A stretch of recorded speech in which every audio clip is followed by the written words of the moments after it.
پێش ساڵی 2003 ڕوونتر لە سەردەمی حکومڕانی ڕژێمی بەعسی هەڵەشاوە سیستەمی ڕاگەیاندن لە عێراقدا سیستەمێکی ڕاگەیاندنی دەسەڵاتخواز بوو، چونکە لە ڕووی مڵکداریەوە هەموو کەناڵەکانی ڕاگەیاندن سەر بە دەوڵەت بوون و ڕاستەوخۆش لە ژێر کاریگەری سیستەمی سیاسی و حکومڕانی ئەو سەردەمەدا بوو کە سیستەمێکی تۆتالیتاری و سیستەمکاری بوو. ڕاگەیاندنەکەش زیاتر لە خزمەتی ئەو سیستەمەدا بوو. بەڵام دوای ساڵی 2003 و ڕوخانی ڕژێمی حیزبی بەعز سیستەمی حکومڕانی گۆڕانکاری بەخۆوە بینی و لەگەڵ گۆڕانکاریەکانیش دۆخی سیستەمی ڕاگەیاندن گۆڕدرا.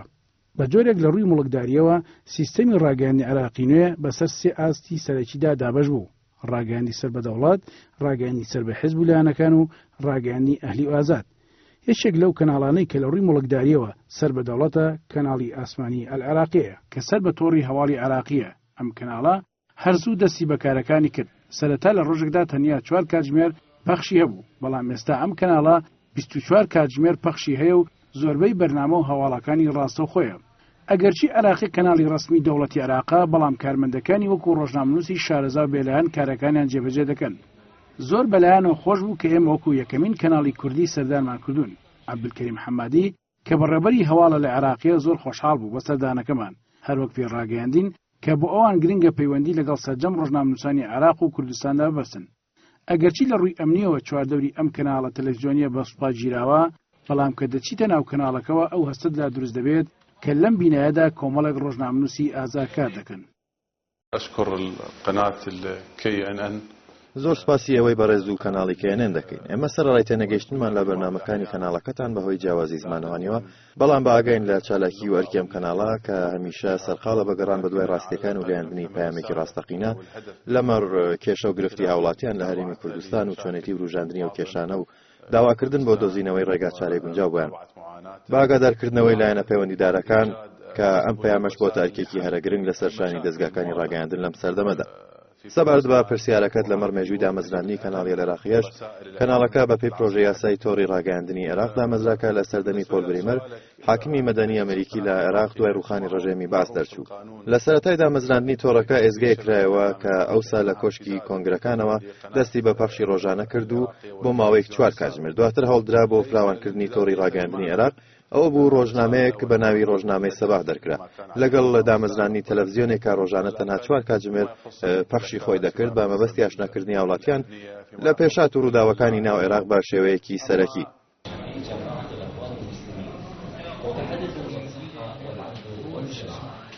في تأسيس قانون أو القرار رقم 66 لبريمر تاو کاتەی تۆڕەکە هەنگاوی فراوانتری نابەرەوە پێشەوە. تۆڕی ڕاگەیاندنی عێراق کە بە پێی یاسای 66 بریمەر دامەزرا، ئەو یاسای پێویستە لەلایەن پارلەمانی ئێستای عێراقەوە پەسەند بکرێت و چوارچێوەیەکی دیاریکراوی بۆ دابنێت تا بتوانێت لە ئەو چوارچێوەیەدا ئەرکەکانی سەرشانی جێبەجێ بکات بە مەرجێک لەگەڵ ویست و خواست و ئامانجی هەموو پێکاتەکانی کۆمەلگای عێراقیدا بگونجێت. کەناڵی عێراقیە کە بە پێی یاسایەدا مەزرا نوێنەرایەتی تەنهای پێکاتێک یان تایپەیەک یان مەزهەب و گروپێک ناکات، بەڵکو نوێنەری عێراقیەکانە بەگشتی و بێ هیچ جیاوازیەک بە شێوەیەکی ڕوونتر دەبینە نوێنەری هەر هاوڵاتیەک چ لە کوردستان و چ لە هۆڕەکانی عەمارە و چ لە شارۆچکەی فەلوجە بێت. هەروەها بە یەک چاوتەماشای ڕوودا و پێشاتانە دەکات کە لە بەغدا و فەلوجە و بەسرە و عەمارە و مووسڵ و تەنانەت هەولێر و سلێمانی ڕوودەدەن. هەواڵ و ڕووداوەکانی ئەو شارانە و عێراق بەگشتی یەک گرنگیان هەیە بەلای کەناڵی عێراقیەوە بێت جیاکاری پیشەیی و سیاسی و مرۆڤایەتی و کۆمەڵایەتی. هەمیشە لە عێراقیە هەوڵ دەدات لە ڕێی بۆنە و ئاهەنگ و جەژنەکانی پێکاتە جیاجیاکانەوە عێراقیەکان لە یەکتر نزیک بکاتەوە و کۆیان بکاتەوە. ئەمە یەکێکە لە ئەرکە سەرەکیەکانی سەرشانی تۆڕەکە. پاش هەواڵەکانی هەشتی ئێوارەش هەر هەواڵ و راپۆرتێکی تریش بێت دەخرێتە بەشەکانی هەواڵ پاش ئەو کاتژمێرە. بەشی پەیامنێران کۆڵەکەی کەناڵی عێراقیە. ئەم بەشە هەموو بەیانێک کاتژمێر نۆ کۆبوونەوەک دەکەن و هەموو ئەو هەواڵ و بیرۆکانی لای پەیامنێران هەیە گفتوگویان لەبارەوە دەکرێت و پاشان پەیامنێران بەرەو شوێنی کارکردن بەڕێ دەکەون. أن طبيعة العمل في دائرة الأخبار هو ناوەندی هەواڵ ناوەندێکی گرنگە و ئەرشی هەواڵسازی ئەرشی یەکجار هەستیار و گرنگە بە تایبەتیش لە عێراقی ئەمڕۆدا کە بە ڕەوشێکی یەکجار هەستیار تێدەپەڕێت. پەیامنێرەوە کەسەیەکە هەڵگری پەیامەکە بۆ هاوڵاتیان، ئەرشی ئەو گەیاندنی ڕاستیەکانە لە شوێنی ڕوودا و پێشاتەکان بەڕای گشتی. لێرە لە ناوەندی ڕاگەاندنی کەناڵی ئەلعێراقیە دوو ئەشتی گرنگ دەکەوێتە سەر شانمان. یەکەمیان بریتیە لە ئەرکە فەرمیەکان، دووەمیشیان بریتیە لە بویۆکەی کە پێشکەش دەکرێت. هەموو بەیانێک بەر لە دەستپێکردنی کارەکانمان بە ڕۆژانی هێنی و پشووەوە لێرە کۆ دەبینەوە تاکو پێکەوە بەرنامەی ڕۆژانی کەناڵەکە و خشتەی هەواڵەکان ئامادە بکەین. ئێمە هەموو سەر لە بەیانێک لە کاتژمێرنەوە کۆبوونەوەیەک ساز دەکەین بە ئەمبەستی داڕشتنی کارنامەی ڕۆژانی هەواڵەکان. طريقة النشر الإخبارية التي ستظهر في الساعة 8 مساء. عندما نحدد ئێمە پشت دەبەستین بە کۆمەڵی سەرچاوی هەواڵی جیهانی و ناوخۆی ناسرا و بەڵام زیاتر پشت بە پەیامنەرەکانمان دەبەستین لە سەرانسەری عێراقدا لەگەڵ دۆست و دەستگا حکومی و سەربازی و ئەمنی و دامەزراوە جیاجیەکان و لایەنە سیاسیەکان لە سەرانسەری عێراقدا. هەموو سەرلەبانیە کۆبوونەوەیەکی هاوبەش بە ئامادەبوونی هەواڵسازان و پەیامنەران و کارمەندانی بەشی هەواڵساز دەکەین بە مەبەستی تاوتوێکردنی بەرنامە و خشتەکانی بەشەکانی هەواڵی سەرلەبانی و چۆنێتی ئامادەکردنی هەواڵەکان تا کاتژمێر 4 سەر لە ئێوارە. دیسانەوە کۆبوونەوەیەکی هاوبەشی تر ساز دەکەینەوە تێدا هەواڵ و زانیاری تازە و گرنگەکان هەڵدەسەنگێنین و هەر لەو کۆبوونەوەیەدا کۆبەندێکی تازەی هەواڵ و راپۆرتی پەیامنەران بۆ هەواڵی سەرەکیمان کە کاتژمێر 8 دابەزێت ئامادە دەکرێت کە بریتی دەبێت لە گرنگترین و تازەترین هەواڵ و ڕووداو سەبارەت بە هەواڵی بەپەلەش و چۆنێتی دابەزاندنی ئەو ئەرکە دەکەوێتە سەرشانی سکرتێری تەحریر خۆی سەرپشکە لەسەر پێشخستنی یا دواخستنی و دابەزاندنی. نتحول إلى القضايا الأقل أهمية. مراسل الذي هو يكون قائد پەیامنەر خۆی دەبێتە سەرۆکی تیمەکە کە پێکاتوە لە وێنەگر و یاریدەدەری وێنەگر و شۆفێر و چەند ئامێرێکی وەک کامێرە و کرستی پێویست. ئەم تیمە هەر لە بانیەوە دەشە و نەگەڕ ڕوو دەکەنە شوێنی پێویست بە ئاماجی ئامادەکردنی راپۆرتێک کە ڕەنگە تەنها یەک خولەک و نیویش بخوێنێت. تاوەکەری یەکتر هەموو پێکەوە بە یەک خڕۆحێت مامەڵە لەگەڵ یەکتردا دەکەن تەنانەت لە شوێنە هەستیار و پڕمەترسیەکانیشدا. لە ڕاستیدا ئەمە بە فەرمانی حکوومەت یان بە پرسان ئەرکەکەمان جێبەجێ ناکەین بەڵکو ئەرکی سەرەکیمان خزمەتکردنی کۆمەڵگە و بە هەستێکی نیشتیمان پەروەرانە کار دەکەین و ئەرکەکانی سەرشامان جێبەجێ دەکەین. ئێمە شاندی پەیامنەران و کارمەندانی تر دوور لە ڕۆحەتی هەڵپەرستی و جیاکاری پێکەوە بەدڵ و بەگیان و بەگیانێکی نیشتیمان پەروەران و بێ گوێدەنە لایەنە مادیەکەش یەک ئەمانجمان هەیە ئەوی جێبەجێکردنی ئەرکەکانی سەرشانمانە چونکە پەیامنێر خاوەنی پەیامە پەیامێک کە لە یەک کاتدا ئاڕاستی جیهان بەگشتی دەکات.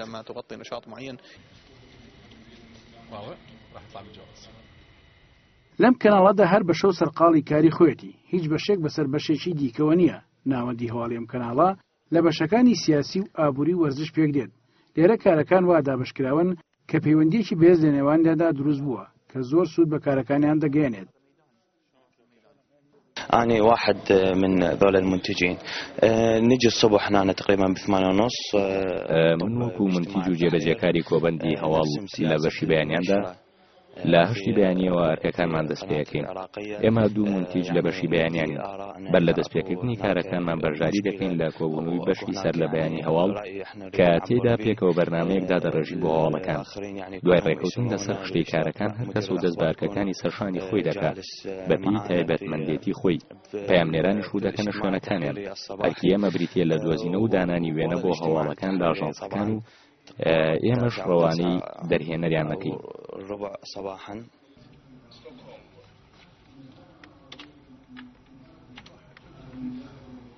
لە بەشی مۆنتاژدا جگە لەوەی کە کاری مۆنتاژکردن دەکەن ئەرچی جێبەجێکردن و پەخشکردنی وێنەی هەواڵەکانیش لە ئەستۆ دەگرن کە زۆربەی کات سەرقاڵی کارن بە تایبەت لە کاتی پەخشکردنی هەواڵەکاندا. الزمن يدعى مسجد يوجه ينتصف وسط العاصمة بالقصاص من الإرهابيين الذين أزهقوها جماهيرية تضامنية ضمن سلسلة متنوعة من رجالات وعلماء الدين. احنا اللي علينا هنا نبني تقرير كبناء إخباري صوري. ئەرکی مۆنتێر بریتە لە کۆکردنەوەی دەنگ و ڕەنگ کاتێک کە پەیامنێر راپۆرتێک دێنێت ئێمە لێرە دەنگەکانی راپۆرتەکە تۆمار دەکەین و خۆمان لە زۆر کاتدا وێنەی گونجاوی بۆ هەڵدەبژێرین. الإخباري هو شلون نقول العامل الأساسي في هەواڵ کۆڵەکەی کۆبەندی هەواڵەکانە. هەواڵساز هەواڵ ئامادەکات و دواتر مۆنتێر و جێبەجەکار بەرپرسن لە ئامادەکردنی وێنە و ڕێخستنی دەدوانەکانی ناو هەواڵ و راپۆرت. ئێمە دابەش کراوین بۆ دوو بەش. بەشێکمان بەیانیان داوامەکەین و ئەوی تر سەر لە ئێواران. دوو مۆنتێر بۆ بەیانیان و دوی تریش بۆ سەر لە ئێواران. لە ڕاستیدا هەواڵ هەمووی ماندوو بوونە. بەڵام بەو پێی ئێمە ئەزموندارین و هەمومان پێکەوە بە یەک ڕۆحێت کار دەکەین و هاوکاریەکتر دەکەین چ لەگەڵ سکرتێرەکانی تەحریر و دەرهێنەرەکان و مۆنتێرەکان و کارمەندانی تر بە پەیامنێرانیشەوە.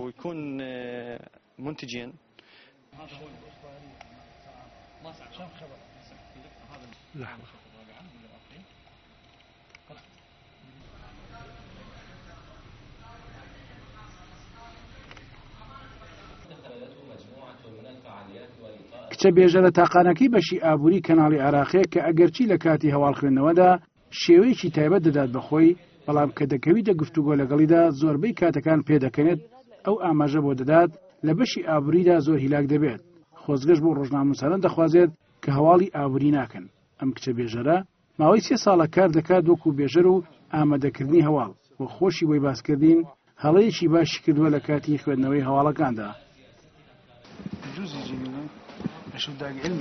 عراقية عندنا نشر تام مثل ما قلت لحضرتك إما دو كوبندي هوالمان هيا كوبندي كاجمير دوانزو كوبندي كاجمير چوار هوالا كان يجبريتين لا هوالي ناو خوي وجهاني تاكا كيشش كلكاتي عما ذكرني هوالا كان دا روبارو معنا بيتوا كيشي كمي سرچاوي ناو خويا بلام سبارت با سرچاو جياني كان تنها روجاني شمو يكشمه كشمان بو دروست به چونك اوان او دو روجه بشوي رسميانا لبر اوش كمكوري زور لا هوالا جياني كان داده بيت جاری واش هەیە بە دەگمەن هەواڵی جیهانیمانە بێ سەبارەت بە هەواڵی ئابووری لە ڕاستیدا ئامادەکردنی هەواڵی ئابووری هەروە ئاسان نییە پێویستی بە زمون و زانیاری هەیە بە تایبەتیش لەلایەن هەواڵسازەکانەوە ئێمە بە شێوەیەکی سەرەکی پێش دەبەستین بە ئاژانسەکانی هەواڵ و پەیامنێران و سەرچاوە حکومیەکان و دامودەستگاکانی دەوڵەت جگە لە هەواڵی سیاسی و جۆرەکانی تر هەواڵی بازاری دراوی عێراقی و بۆرسەی بەغدا بایەخی پێدەدەین زۆر جاریش پەیامنێر خۆی کۆبەندی هەواڵی ئابووری دەخوێنێتەوە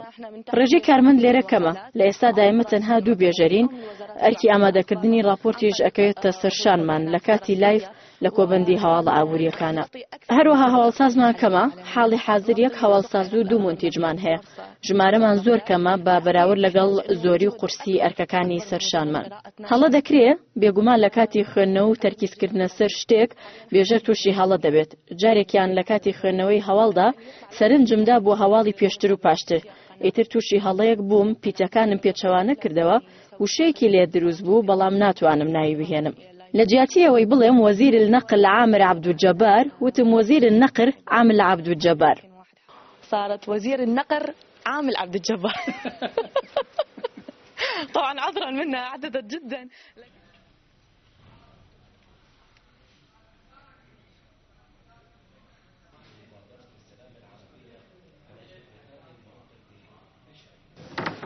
علی کوڕێکی گەنجی ڕۆحسووکە لە ناو سوێدەی هەواڵدا علی باسی کاتی هەواڵ و ئامادەکردنی بێژەرەکان دەکات کە چۆن کار دەکەن لەم کەناڵەدا علی حەز دەکات سەردانی هەرێمی کوردستان بکات بەڵام خۆی دەڵێت کەس ناناسێت نازانێت چۆن بێت بۆ کوردستان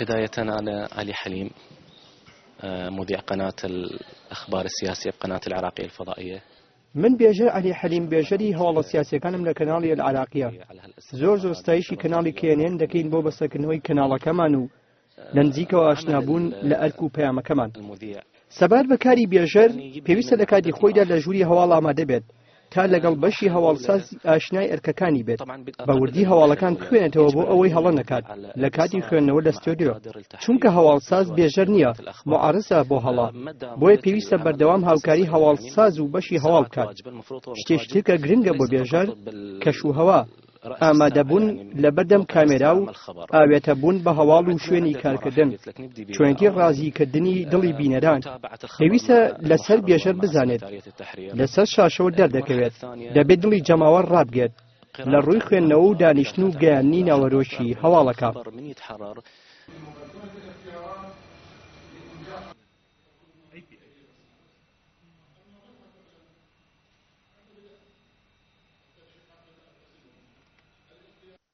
کەناڵی عێراقی زیاتر لە 3600 کارمەندی هەیە ئەگەرچی و ئامێرانەی کاری پێدەگەن زۆر پێشکەوتونین بەڵام کارکردنی کارمەندەکان هەموو کەس تووشی سەرسوڕمان دەکات چونکە زیاتر لە 70 کارمەندیان بوونەتە قوربانی کردەوە توندوتیژەکان عێراقی لە هەموو شارەکانی عێراقدا نووسینگەی هەیە لە هەموو شارەکانی عێراقدا 45 پەیامنێریان هەیە کە تەنیا لە بەغدای پایتەخت 23 پامنێر کار دەکات.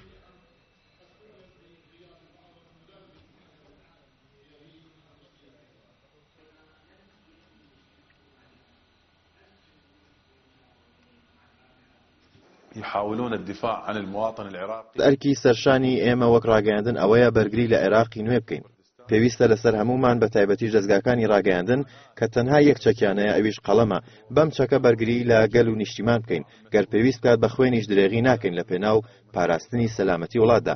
لێرەدا پێویستە ئاماژە بکەم بەوەی کە کەناڵی ئەلێراقیە لەم پێناوەدا زیاتر لە 70 قوربانی داوە لەگەڵ نزیکەی 100 بریندار. ئێمە بۆمان دەرکەوت کە زۆربەی زۆری وڵاتانی عەرەبی و ناوچەیی بەهۆی ئەزموونی دیموکراتی عێراق تووشی شۆک و ناڕەحەتی بوون.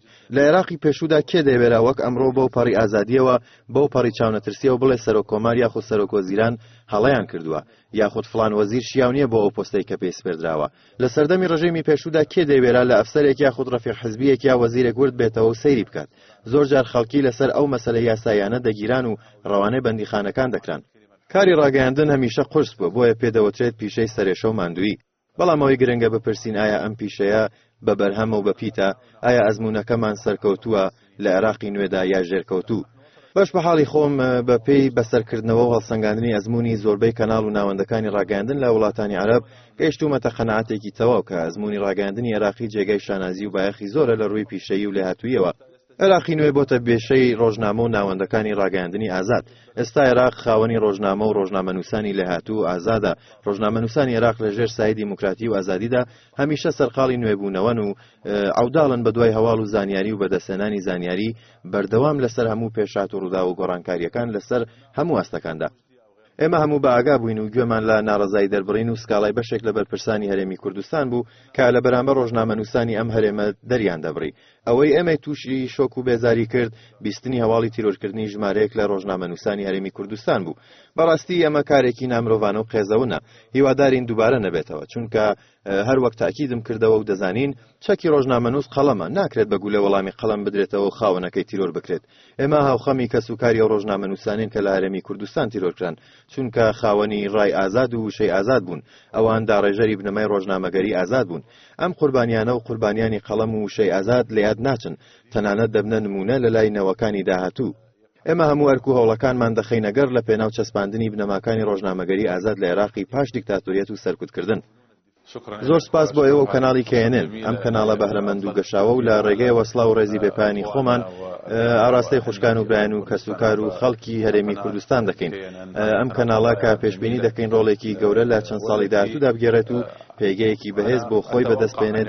هیوادارم هەمیشە سەرکەوتوو بن. جدا في السنوات المقبلة إن شاء الله موفقين وإن شاء الله نلتقي قريبا جدا.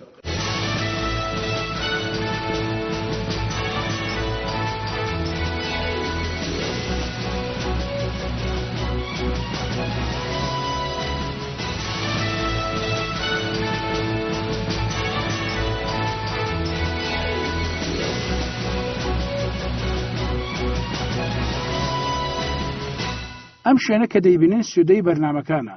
لەم شوێنەدا چەندین بەرنامە ئامادە دەکرێت و پەخش دەکرێت.